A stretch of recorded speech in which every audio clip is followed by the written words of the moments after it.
ساجد علی نے ان تینوں کے سر پر ہاتھ پھیر کر ہمدردی سے کہا تو تینوں احتجاجاً چلا اٹھے۔ ماموں، یہ ناانصافی ہے، ظلم ہے، زیادتی ہے، ہم اس کے خلاف دھرنا دیں گے۔ ضرور میرے بچوں، ضرور دو، لیکن تم دونوں کا ہاتھ باتھ روم میں اور جانی تو کچن میں۔ ساجد علی نے فراز کو کھڑا کیا۔ چاچو، یہ تو کوئی بات نہ ہوئی کہ ہم معصوموں کے گدھوں کی طرح جوت کر خود آپ آرام کریں، یہ زیادتی ہے۔ فراز نے احتجاجاً اپنے بال نوچ ڈالے تو چاچو دھڑے۔ چپ کرو کم بختوں، میں چاچا ماموں جو تم لوگوں کا ہٹلر نہیں کہ تم گدھوں کو بیلوں کی ڈیوٹی سونپ کر خود آرام کروں۔ میں بھی فارغ نہیں بیٹھوں گا، میرے سینے میں بھی دل ہے، دل میں دھڑکن ہے اور… اچھا تو کیا کام کریں گے آپ؟ تینوں باجماعت بولے۔ ساجد علی نے ان تینوں کو بغور دیکھا۔ ناشتہ۔ ساجد علی ڈریسنگ چیئر گھسیٹ کر اطمینان سے سلائس پر جیم اور مکھن لگانا شروع کیا تو ان تینوں کا دماغ گھوم گیا اور تینوں گویا چیخ پڑے۔ ماموں، چاچو، حد ادب ملحوظ رکھا جائے ورنہ آج کل ایک SMS کے ذریعے بھی آپ کا کچا چٹھا والدین کو پہنچ سکتا ہے۔ بس یہی آ کر وہ چاچو پلیز ماموں سے مات کھا جایا کرتے تھے۔ ساجد علی کا حد اربا کچھ یوں تھا کہ شوخ منچلی طبیعت تھی، عمر 55 سال تھی، قد انسانوی ہیروز جیسا تھا، یعنی 6 فٹ جسامت بھی مناسب تھی۔ خاصے تعلیم یافتہ تھے، اپنی سستی کی وجہ سے ہر قسم کی جاب میں ہزاروں کیڑے نکال کر گھر بیٹھے تھے۔ اللہ نے والدین کو دولت دی تھی جو اپنے اس بیٹے کے نام کر کے دوسرے جہاں سدھار چکے تھے، اور اب یہ تین تنہا رہتے تھے۔ خود فواد، جواد اور فراز کے والدین بیرون ملک ہاسٹل ہو گئے تھے۔ موجودہ ماحول اور حالات کے پیش نظر وہ لڑکوں کو ہاسٹل میں چھوڑنا نہیں چاہتے تھے۔ اس مقصد کے لیے انہوں نے ساجد علی کو منایا۔ گو ساجد علی کسی ذمہ داری لینا نہیں چاہتے تھے، مگر اپنے کزنز کی مجبوری سمجھتے ہوئے وہ تیار ہو گئے۔ مگر لڑکے ان کے ساتھ سخت ناخوش تھے، چونکہ وہ کافی کنجوس بھی واقع ہوئے تھے۔ اسی لیے ملازمین کا خرچہ بچانے کے لیے انہوں نے لڑکوں سے ہی کام لینا تھا۔ بیٹا جی، رکھنے کو تو میں 100 ملازم رکھ لوں، مگر حالات ٹھیک نہیں۔ یہ نوکر بڑے چالاک ہوتے ہیں، موقع پاتے ہی مالک کو قتل کر کے لوٹ لاٹ کر فرار ہو جاتے ہیں، اور یوں بھی خود کام کرنے سے بندہ ایکٹیو رہتا ہے، صحت اچھی رہتی ہے، کوئی بیماری قریب آنے کی جرت نہیں کر سکتی۔ ہاں، کالی کھانسی کی الگ بات ہے۔ یہ باتیں وہ پوش ایریا کی ایک بہترین محل نما کوٹھی میں بیٹھ کر کرتے تو لڑکوں کی جان جل جاتی۔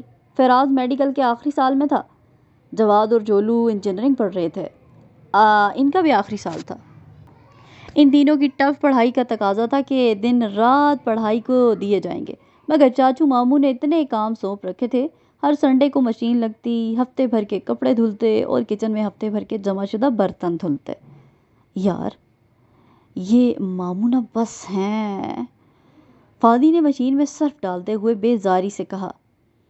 بس کہاں مما کھمبا ہے جس کا بلب بل کی وجہ سے ہمیشہ آف رہتا ہے، پورے مکھی چوس ہیں یہ ماموں، اور ہمیں یہاں رہنے کی سزا بھی تمہاری وجہ سے ملی ہے۔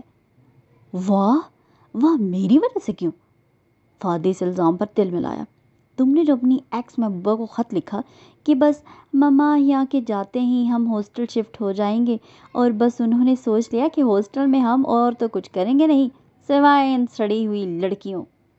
باتھ روم میں وہ دونوں اپنے نصیبوں کو رو رہے تھے اور کچن میں راضی کا پارا ابل رہا تھا۔ کنجوس، مارو اڑی نہ ہوں تو نہ شادی کرتے ہیں نہ نوکر رکھتے ہیں، ایک دن آرام کا ہوتا ہے وہ بھی کام کام اور بس کام کرو، سارا دن برباد کر دیتے ہیں۔ یہ رہی ان کے قیمتی ڈنر سیٹ کی رائس ڈش۔ فراز نے چاچو کا غصہ ان کے عزیز جان ڈنر سیٹ کی بڑی ڈش فرش پر پھینک کر نکالا تو کئی ٹکڑوں میں بٹ گئی۔ تانک چھانک میں مصروف ساجد علی تڑپ اٹھے۔ راضی بیٹا کیا ہوا؟ کچھ نہیں چاچو، میں پھسل گیا۔ بیٹا پھسلنے کی عادت نے ہی تو تجھے ادھر پھینکا ہوا ہے، اور یہ رہا ڈونگا۔ ایک ڈش ٹوٹ جانے سے انتقام کیا کہاں بجھتی ہے، لہٰذا سیٹ کا بہترین ڈونگا انتہائی نفرت سے پٹخا۔ وہ چور ہوا تو قدر سکون کا احساس ہونٹوں کی ہنسی میں بدل گیا۔ ہا ہا ہا، اب چاچو پوچھیں گے فراز پتر کیا ٹوٹا؟ تو چاچا، آپ دروازے کے بیچوں بیچ چاچو کھڑے تھے اور ان قریب برتنوں کے ٹوٹ جانے کے صدمے سے فوت ہونے والے تھے، مگر اس سے قبل وہ اس پر جھپٹ پڑے جو رنگے ہاتھوں پکڑے جانے پر راہ فرار ڈھونڈ رہا تھا۔ پتر جی، اب چاچو نہیں پوچھیں گے کیا ٹوٹا، اب محلے والے پوچھیں گے کیا ٹوٹا تو میں کہوں گا راضی کا سر ٹوٹا۔ چاچو نے اس کے بال مٹھی میں بھرے اور اس کا سر دیوار پر دے مارنا چاہتے تھے، مگر اس وقت ان کو شدید دکھ ہوا کہ دیواریں یا تو اتنی دور دور رکھی یا محض راضی کی ہمدردی میں پرے کھسک گئی تھی۔ وہ اسے بالوں سے گھسیٹتے دیوار کے قریب لا رہے تھے، مگر زمین نے ایک سازش اور چبھو دیا ان کے پاؤں میں کانچ۔ ہائے اف، مر گیا، کٹ گیا۔ برنول لگائیے۔ فواد اور جواد کے جلتے دلوں کو ٹھنڈک پہنچ گئی جو شور سن کر بھاگے تھے، مگر پیش نظر منظر نے خوش کر دیا۔ ماموں پاؤں کو گود میں رکھے چلائے جا رہے تھے۔ تینوں لڑکے خوش ہو گئے تھے۔ پھر کانچ تو نکل گیا تھا مگر درد چھوڑ گیا۔ وہ تل ملا گئے۔ ڈوب مرو نالائکوں، یتیم یسیر مامے چاچے پر ہنستے ہو۔ اف، وہ اٹھنے لگے تو وہ تینوں بھاگ لیے۔ ماما، میں آپ سے خفا ہوں۔ آپ کو ہم پر اعتماد نہیں تھا کہ ہمیں ہاسٹل کے بجائے گوانا ماموں بے کی جیل میں بھیج دیا؟ اس روز فواد جواد کی مما کا فون آیا تو دونوں نے شکایت کا دفتر کھول دیا۔ ہائے فادی جانی، ایسے نہ کہو، سجی تو بہت اچھا بچہ ہے، بہت پیارا، بہت لانگ کیئرنگ۔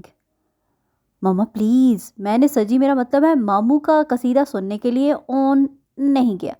انہوں نے تو ہمارا جینا حرام کر رکھا ہے، گھر کا سارا کام کرواتے ہیں، خود کھڑکی میں کھڑے ہو جاتے ہیں بازو پھیلا کر، ہمیں کوئی نظارہ شیئر کرنے نہیں دیتے، اور دائیں بائیں چھیڑ چھاڑ کرتے ہیں، جب پکڑے جاتے ہیں تو ہمیں آگے کر دیتے ہیں کہ جی میں تو بزرگ ہوں، ان لڑکوں سے بھول ہو گئی ہو تو معاف کر دیں، عمر ہی ایسی ہے۔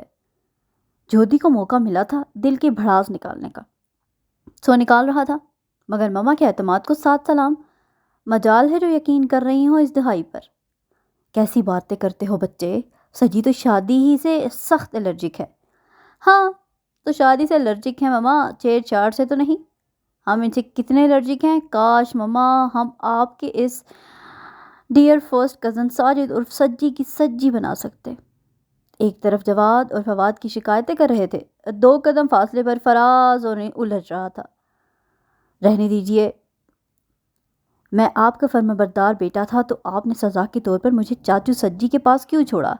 آپ کو پتہ ہے آپ کے بہت نائس فرسٹ کزن بالکل سوتیلی ماں میں ہماری، ہر وقت کام کرواتے ہیں اور باتیں سناتے ہیں، ظالم ایسے کہ ہٹلر بھی ان کے آگے پانی بھرے، کنجوس ایسے کہ نوٹ کو تھوک لگا لگا کر بار بار اتنی بار گنتے ہیں کہ نوٹ پانی پانی ہو جاتا ہے۔ شرم سے کہ کن ہاتھوں میں آ گیا ہوں، سست اور کاہل اتنے کہ سستی کا ایوارڈ لینے میں بھی ہمیں ہی بھیجیں، اور عاشق مزاج اتنے ہیں کہ ہمارا تو چانس ہی نہیں۔ نہیں، میرا مطلب ہے پاپا، آپ سن رہے ہیں؟ ہلو پاپا، پلیز ہمیں اس کو گوانتا نا موبے کی جیل سے، پاپا نہیں وہ چاچو، ماموں آپ کو کب آئے؟ ساجد علی لاؤنج میں تینوں کو نہ پا کر اوپر آ گئے تھے۔ ماموں پلیز ہمیں معاف کر دیں۔ وہ دراصل ماموں رنگے ہاتھوں پکڑے گئے، اب تو کوئی پتلی گلی نظر نہیں آ رہی تھی جہاں سے بھاگ لیں۔ میں گوانتا نومے جیل ہوں۔ ہاں، گوانتا نامولے جیل۔ ساجد علی نے اسے کان سے پکڑ کر مقابل کھڑا کیا تو اس نے آنکھیں بند کر لیں۔ جی ہاں بالکل۔ فواد نے جواد کی ٹانگ پر چٹکی بھری تو بیان بدل گیا۔ جی بالکل نہیں، قطعی نہیں، ہرگز نہیں، آپ کو گوانتام نامے جیل نہیں، سینٹرل جیل ہیں، نہیں کوٹ لکھپت نہیں۔ ماموں، یہ جواد نے منہ کھولا ہی تھا کہ ماموں نے دوسرے ہاتھ سے اس کا کان اپنی گرفت میں قید کر لیا۔ کاش تم میری سجی بنا سکتے۔ ہاں یہی خواہش ہے تمہاری، کان پر جاؤ، کان اکاڑنے کی کوشش تھی۔ جی ہاں، جی نہیں ماموں، سجی کے لیے تو صحت مند زیادہ گوشت والا جانور چاہیے ہوتا ہے، آپ کی تو سجی بن ہی نہیں سکتی، آپ پر گوشت کم ہے۔ گویا میں جانور ہوں، دانت پیسے گئے۔ جی ہاں، جی جی نہیں، آپ پتر جی تم کہاں چلے؟ فراد نے سوچا تھا کہ ماموں اور بھانجوں کی توازوں میں مصروف ہیں تو وہ نکل لے، ان ہاتھ مصروف تھے مگر تو میں سوتیلی ماں ہوں۔ جی جی نہیں، میں اتنا ظالم ہوں کہ ہٹلر بھی پانی بھرتا ہے میرے آگے؟ جی کوئی شک ہے؟ وہ میرا مطلب چاچو آپ ہٹلر کے سامنے پانی بھرتے ہیں، وہ میرا مطلب ہے کہ کنجوس اتنا کہ ایک نوٹ کو تھوک لگا کر اتنی بار گنتا ہوں کہ نوٹ پانی پانی ہو جاتا ہے۔ ہاں ایسا ہی ہے نا راضی پتر، اس وقت تو میرا دل چاہ رہا ہے کہ کاش تو کوئی نوٹ ہوتا اور میں تجھے اتنی بار گنتا کہ تو پانی پانی ہو جاتا۔ نہیں چاچو نہیں، ایسا نہ کریں۔ فراز چاچو کے اگلے ایکشن کو دیکھتے ہوئے بھاگنے لگا مگر ساجد نے تینوں کو گھیرے میں لیا۔ میں سمجھ گیا، آج تم لوگ میرے ہاتھ کا ڈنر کرنا چاہتے ہو، اوکے؟ نہیں نہیں چاچو، ماموں آپ ہمیں مار لیجئے الٹا لٹکا کر مگر اپنے ہاتھوں کا ڈنر مت بنائیے۔ تینوں ایک بار پھر ان کے پیروں سے چمٹ گئے کیونکہ ساجد علی کی مار ڈانٹ سے کہیں زیادہ بڑی سزا ان کے ہاتھ کا کھانا تھا۔ اب وہ ڈنر میں ماش کی لمبے شوربے والی تڑکے کے بغیر دال ابالیں گے، ساتھ ساری دنیا کا نقشہ پیش کرتی چپاتیاں بنائیں گے، ایک سائڈ سے جلی دوسری طرف سے بالکل کچی، اور خود ان کے سامنے تکا اڑاتے۔ ان سب باتوں سے کہیں زیادہ ان کی مسکراہٹ ہوتی جو ان کا خون جلا رہی تھی۔ کتنا اچھا ہوتا اس گھر میں کوئی چاچی ہوتی۔ فراز نے ڈسٹنگ کرتے ہوئے پلٹ کر فادی کو دیکھا جو کشن سی رہا تھا اور بار بار سوئی چبھ رہی تھی۔ ہاں یار، مامی ہوتی تو کم از کم ہمیں یہ خالص لڑکیوں والے کام تو نہ کرنے پڑتے۔ وہ ہوتی اور یقیناً کوئی ایک آدھ ماسی بھی ہوتی، اس گھر میں تو ہمیں یہ سب نہ کرنا پڑتا۔ سچ ماموں بہت برے ہیں، میں نے تو سوچا ہے کہ کسی طرح بھی ہم ان کی شادی کروا دیتے ہیں۔ جوتی جو شام کی چائے بنا رہا تھا ان کو مگ دے کر خود فرشی کشن پر بیٹھ گیا۔ اول تو یہ کہ شادی کے نام سے ان کو ہارٹ اٹیک ہونے لگتا ہے، دوسری بات یہ کہ کوئی لڑکی ان کے ساتھ شادی کے لیے تیار نہیں ہوگی۔ یہ عجیب مشکل ہے یار کہ شادی نہیں کرنی، ویسے ہر وقت چلمن سے، چوباروں سے، کھڑکی سے، دروازے سے، بالکونی سے محلے بھر کی لڑکیوں کا ٹیرس پر آنا محال کر رکھا ہے۔ سچ ان کی وجہ سے ہمارا چانس بھی مارا جاتا ہے۔ فراز سخت مایوس تھا۔ کچھ بھی ہو یار، چاچو کی شادی ہوگی تو ہی ہمیں سکون ملے گا، ابھی ہمیں مزید 4 سال تک یہاں رہنا ہے۔ کچھ سوچیں تو تب نہ کہ جب یقین ہو کہ کوئی لڑکی ان کے ساتھ شادی کے لیے تیار ہو جائے گی۔ تینوں جو دروازے کی جانب پشت کیے سجی کی برائیوں میں مصروف تھے، ان کو کانوں کان خبر نہ ہوئی کہ وہ دبے پاؤں جانے کب ان کے پیچھے آ کر کھڑے ہو گئے تھے۔ آہٹ پر تینوں نے پلٹ کر دیکھا، ایک بار پھر ان کے پاؤں پڑ پڑے گڑگڑا رہے تھے۔ یہ سچ تھا کہ سجی نہ تو بد نظر تھے نہ ہی بد نیت، اور یہ بھی حقیقت تھی کہ وہ شادی نہیں کرنا چاہتے تھے، اور اس سے بڑا سچ یہ تھا کہ کوئی لڑکی ان کو اپنی غلامی میں قبول ہی نہیں کرتی تھی۔ مگر چونکہ زندگی کے 4 دن بھی گزارنے تھے اور کچھ دل پشوری مقصود ہوتی، اس لیے وہ اکثر تانگ جھانگ کی شغل میں مصروف رہتے۔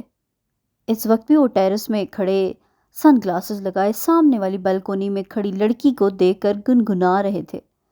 چاچو ست بھرائی ہے، فراز نے ڈرایا مگر سجی قطعی نہ سمجھے۔ مطلب اس کے ساتھ بھائی ہیں، فادی کی اطلاع تھی تو؟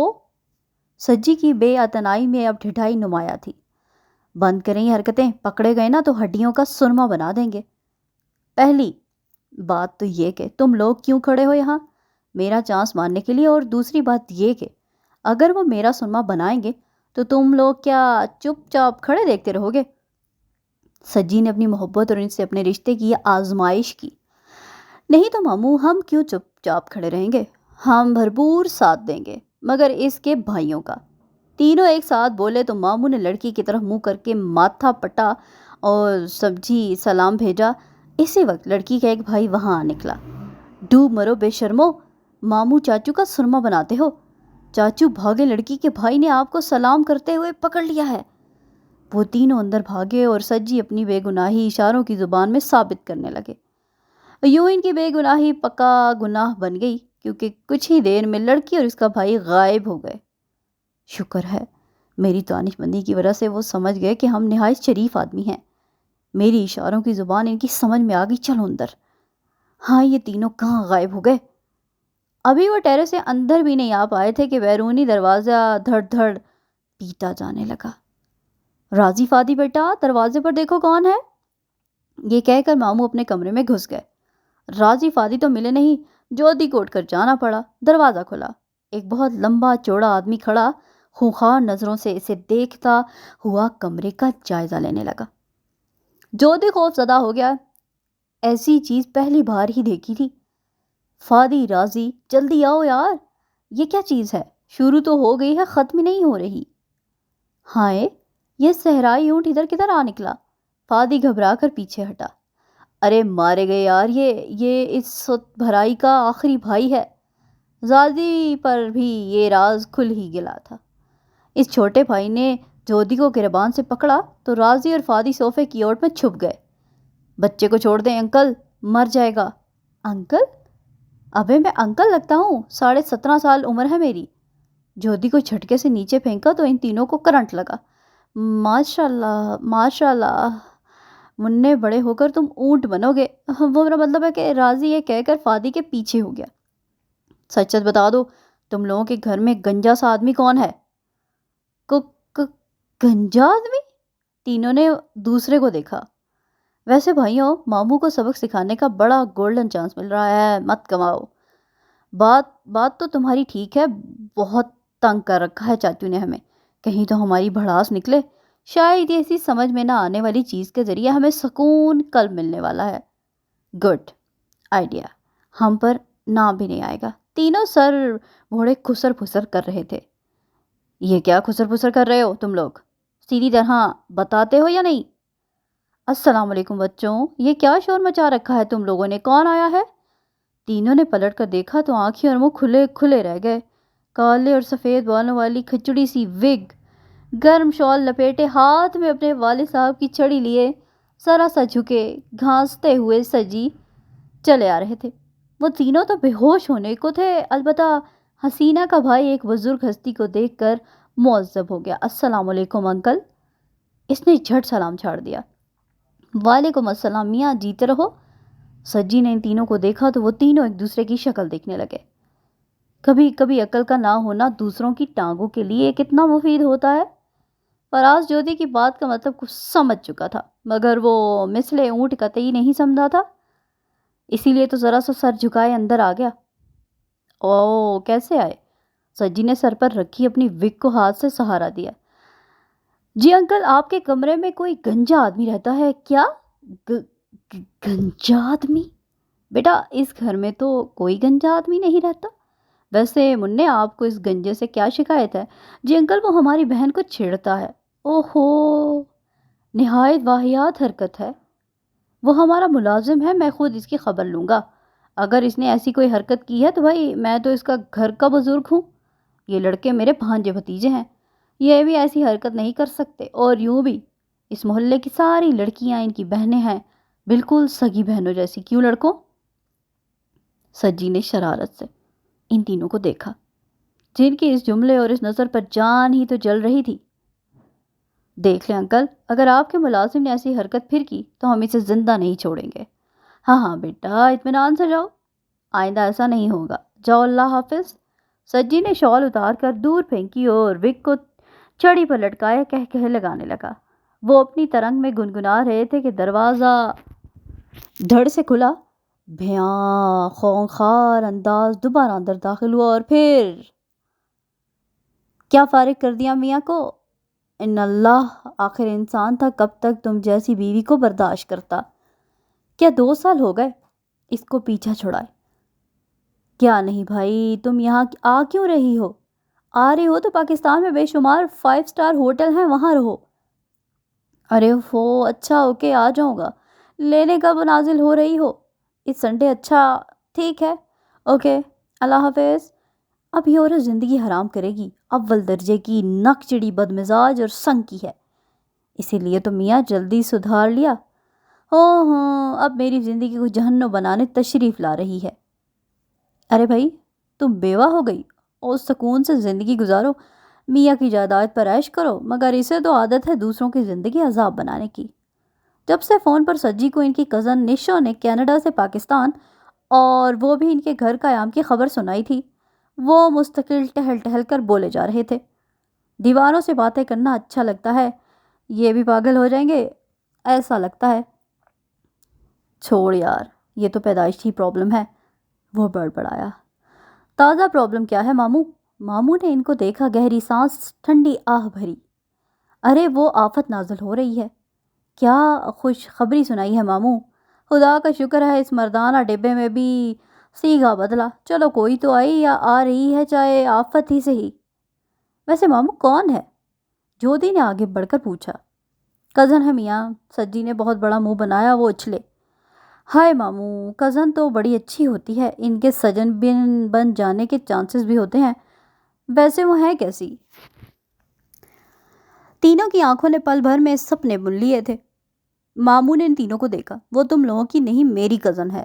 سارا جوش پل بھر میں جھاگ کی طرح بیٹھ گیا۔ اور پھر سجی نے ان کو بتایا کہ نشا عرف نشو ان کی کزن ہے اور ان تینوں کے والدین کی بھی کزن ہے۔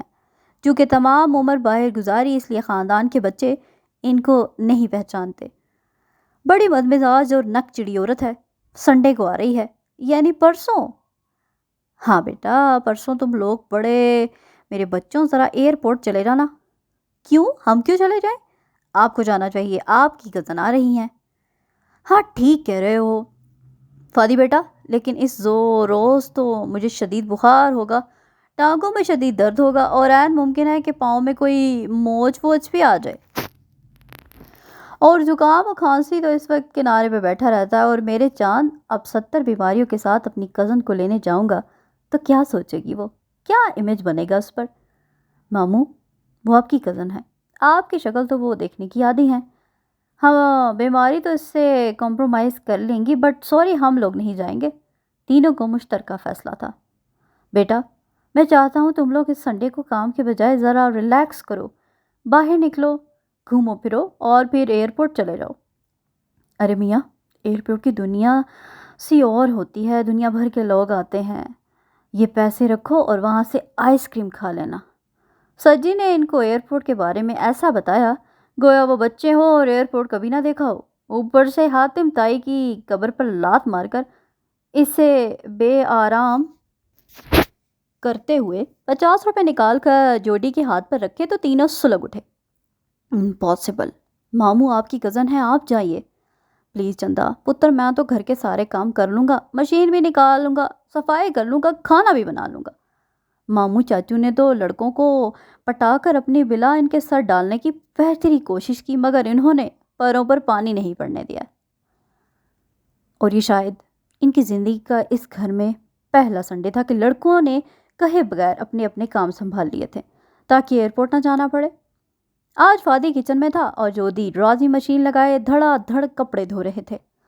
ڈو مرو نافرمانو، ارے دن رات میرے سینے پر مونگ ڈلتے ہو اور میرا ذرا سا کام نہ کر سکے۔ بالآخر وہ ایئرپورٹ روانہ ہو گئے۔ یہ لو بھائیوں، الائچی والی دودھ پتی ہے۔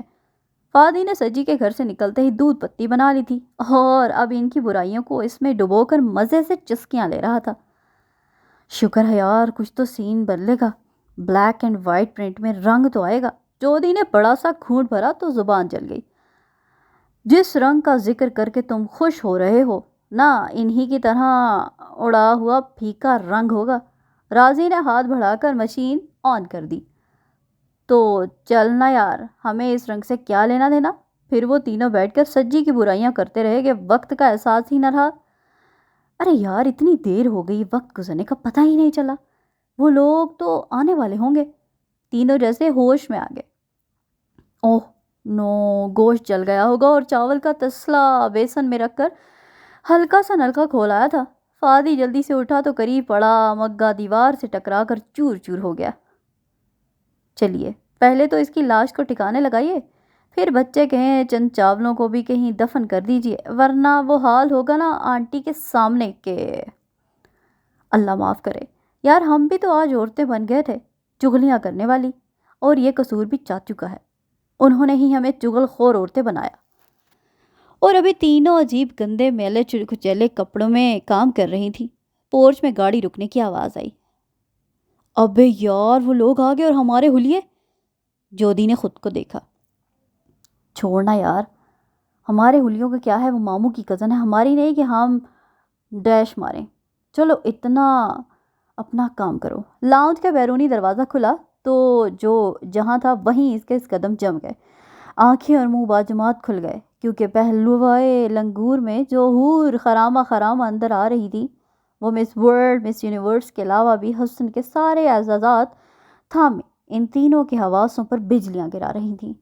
اپنی اپنی حالت اور حلیے کو فراموش کیے وہ اس پیکر ضیاء بار حسینہ کے حسن کے سحر میں گم تھے۔ گندے میلے حلیے میں وہ تینوں بالکل سجی کے نوکر ہی لگ رہے تھے۔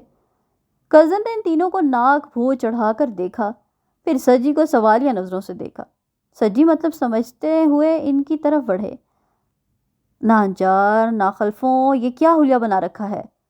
سجی نے جو سر پر چپت لگائی، تینوں دونوں جیسے ہوش میں آ گئے۔